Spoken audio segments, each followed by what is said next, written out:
Break के बाद एक बार फिर से आपका स्वागत है। आप देख रहे हैं टैक्स गुरु और आपके सवालों का जवाब देने के लिए हमारे साथ हैं जानी मानी टैक्स एक्सपर्ट गौरी चड्ढा।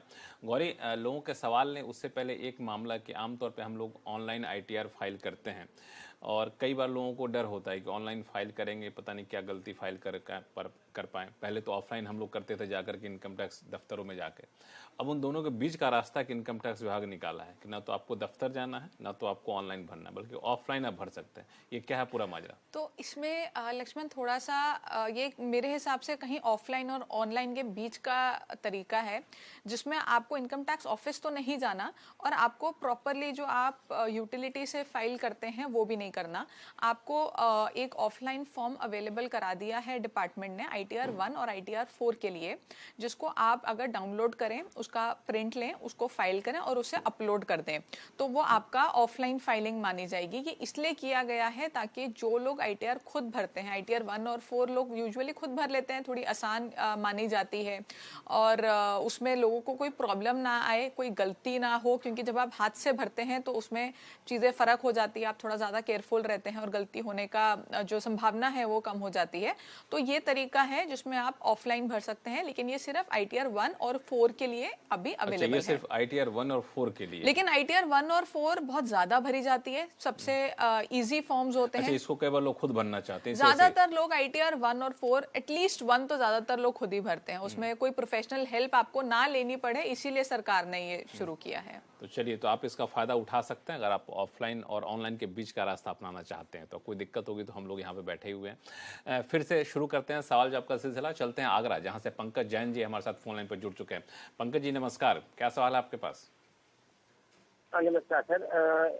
सबसे पहले मैं आपको बहुत बहुत धन्यवाद देता हूँ कि आप इस तरह से आप इसमें हमारा जो है बहुत सारी टैक्स क्वेरीज को सॉल्व करते हैं।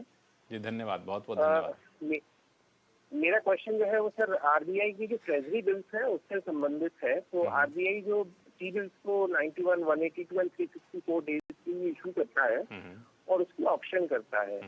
तो सपोज 10,000 रुपीज का कोई टी बिल है जिसको 9,900 रुपीज में ऑप्शन करता है, तो जो 100 रुपए है वो डिफरेंस हमें RBI at the time of option हमें रिफंड कर देता है और मेच्योरिटी पर वो 10,000 रुपए पूरे के पूरे हमें मिल जाते हैं।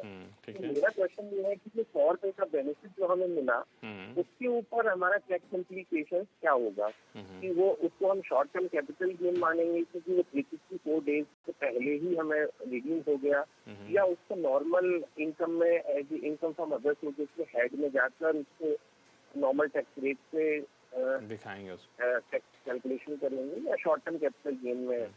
बिल्कुल, आपकी दुविधा को दूर करेंगे। हमारे साथ हैं गौरी चड्ढा जी हैं, जो जाने माने टैक्स एक्सपर्ट हैं। गौरी, क्या सुझाव होगा इनके लिए?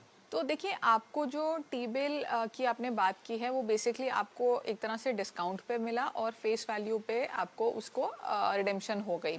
तो जो बीच का जो अमाउंट है वो आपका शॉर्ट टर्म कैपिटल गेन में आ जाएगा और इसके ऊपर जब आप रिडेम्पशन होगी, जब आपको एक्चुअल में पैसा मिलेगा, तो इसके ऊपर कोई TDS भी नहीं कटा होगा आपका। तो आपको खुद से जब आप रिटर्न भरेंगे तो इसके ऊपर टैक्स दिखाना होगा, टैक्स कैलकुलेट करना होगा और उसको भरना होगा। तो वो आपकी रिस्पॉन्सिबिलिटी है कि आप उसको अपना रिटर्न में दिखाएं और टैक्स पे करें शॉर्ट टर्म कैपिटल गेन के हेड के अंदर। चलिए, तो कोई अब तो कंफ्यूजन नहीं है जैन साहब? मैं मतलब उसकी वजह से रेजिडेंट इंडिविजुअल के लिए जो 15% है शॉर्ट टर्म कैपिटल गेन, तो उसके हिसाब से हम कैलकुलेशन करते हैं। क्यों नहीं, 15% जो शॉर्ट टर्म कैपिटल गेन है वो इक्विटी के लिए है। आप normal short term capital gain calculate करेंगे। 15% शॉर्ट टर्म कैपिटल गेन सिर्फ इक्विटी के लिए है। ट्रेजरी बिल्स आपके इक्विटी में नहीं आएंगे। तो जब आप अपनी रिटर्न भरेंगे, आप जब उसको डालेंगे उस हेड में, वो अपने आप यूटिलिटी कैलकुलेट करेगी। आप उसको इक्विटी में मत डालिएगा, ये इक्विटी नहीं है। ये इक्विटी नहीं, इसका ध्यान रखिएगा। और जैसा गौरी ने बताया, अगर उस ढंग से आप फाइल करते हैं, वहाँ पे कोई दिक्कत आती है तो फिर आप हमसे संपर्क करिएगा, हम लोग उसको और भी सुलझाने की कोशिश करेंगे। चलते हैं मंगलौर।